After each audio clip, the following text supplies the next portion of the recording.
Бисмиллахи рахмани рахим. Альхамдулиллах, вассалату вассаламу аля расулиллах. Уважаемый брат задал вопрос. Скажите, можно ли держать в доме фотографии или нет? Имеется в виду, которых в открытых местах. Имеется в виду в открытых местах. В этом дело в том, что с фотографиями действительно есть разногласия среди ученых. Кто-то разрешает, кто-то запрещает.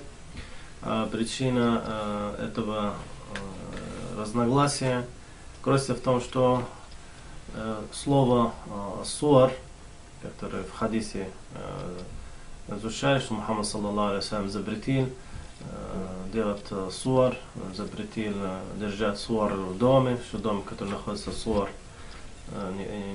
ангел не входит и так далее. И некоторые понимают это слово суар как в современном смысле, потому что сура по-арабски сейчас в современном арабском языке означает фотографию. Но на самом деле во времена пророка Мухаммада саллаллаху алейхи вассалям слово сура это имеется в виду идолы. Это не имеет отношения к изображению. То есть это трехмерный какой-то, то есть это не просто картинка нарисовать и так далее. И это именно и было, что запрещено. Но в наше время можно сказать, что все эти суар, то есть вот эти идоли, все они запрещенные, являются харамом. Особенно если это есть разные запретности, высшей степени запретности, если это делается для поклонения кому-то помимо Аллаха субхану тааля, когда они делают, например, идоли в виде Иисуса Христа или Марьяма и так далее. Это считается высшей степенью куфра. Есть потом по греховности, степени греховности есть меньше и меньше. Ну, например, тоже если они сделают в виде статуэки, ну, мы, правда, не с целью, чтобы поклониться этим статуям или памятникам, но чтобы там, если художник что это сделал, он хотел сказать, посмотри, что я делаю такое подобное, то, что Аллах создает, или лучше. Это тоже считается куфр, это считается, конечно, но это связано с намерением самого художника.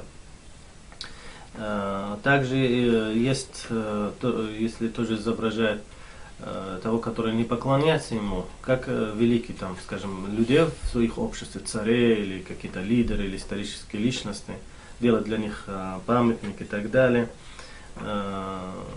ставить их на площадях. Тоже это считается в исламе грехом и недопустимым. Меньше греховность это если делать тоже изображение, которое не поклоняется, тоже не из-за того, что он какой-то там важная личность. Даже не, извините, если это делается не ради поклонения или что-то священное или так далее, ну, как, например, игрушки или какие-то там для детей просто играют. Или, например, сладости делать в виде животных, то это в этом харам не является харамом. Что касается картинки, то есть это не идолы, не статуэки, а картинка, которую люди рисуют, когда рисуют изображения тоже какие-то царей, какие-то известные личности, ставят их в каких-то местах, то это считается тоже греховным. И становится более запретным, если это является изображением какие-то, наоборот, нехорошие люди, тираны, какие-то тирании, диктаторы и так далее. Ну, если изображение это, если человек заказал у художника нарисовать что-то, ну, чтобы украшать, для украшения стен, но это считается макрух, нежелательно, потому что проявление просто нескромности и так далее. Но он не считается харамом, так как это нарисовано.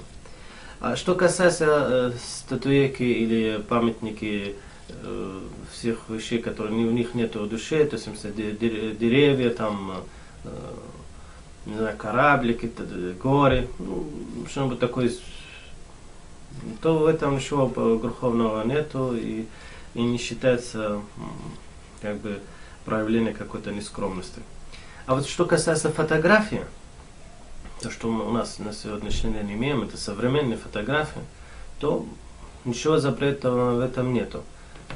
Зависит от содержания этих фотографий. То есть, если не фотографировали что-то запретного, например, мужчина там или женщина, которым нам не разрешается на них смотреть, люди не одеты как достойно. То есть, да, что запрещено нам видеть. В обычной жизни запрещено смотреть на фотографии. То есть, на мужчинам нельзя смотреть на чужих женщинах и так далее. А так, само по себе фотография, как память семейный, там альбом, даже вышит на стене, то мы ничего такого мы не слышали, что в этом что-то запретного нету. Поэтому снова повторяю, есть разница между изображением фотографической и между этих идолов. И не надо путать между этими двумя понятиями. Поэтому ответ на ваш вопрос, что можно ли держать фотографии дома, я думаю, что это халаль, если они не содержат ничего харамного. Ажзакум Аллах хайран. Спасибо.